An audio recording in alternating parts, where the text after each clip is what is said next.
Sigurno da je grupa ozbiljna i teška, ali mislim da Srbija ima dobru ekipu, dobrog trenera i sigurno da se nadamo da napravimo neki uspeh, ali kažem da smo u dobrim rukama, imamo dobrog trenera i ekipa je odlična također.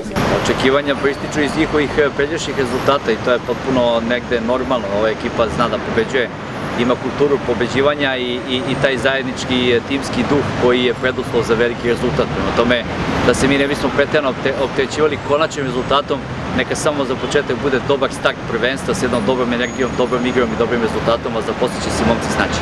Da se prođe grupa, to bi bio zaista veliki uspeh isto, jer se nalazimo u grupi sa Portugalom, sa Španijom, Makedonijom, znači gde su zaista jedne ozbiljne ekipe i neće biti ni malo lako, ali kažem da imamo i mi dobru ekipu. Svaka grupa na prvenstvu je jako teška i uvek je tako bilo, bez obzira na ime protivnika, jer je format takmičenja takav da je u startu sam po sebi predstavlja strahovit filter. Na prvenstvu se uvek nalaze samo najbolje ekipe, malo ih ima i uvek su svi maksimalno motivisani da naprave veliki rezultat. Prema tome, za početak, naravno da prvi neki prolazni cilj i neka prva ambicija ide u pravcu prolaska grupe i već kad se prođe grupa, onda se i stres smanjuje, motiv je ogroman, a kao što sam već rekao, siguran sam da ovi momci znaju kako će do tog rezultata doći.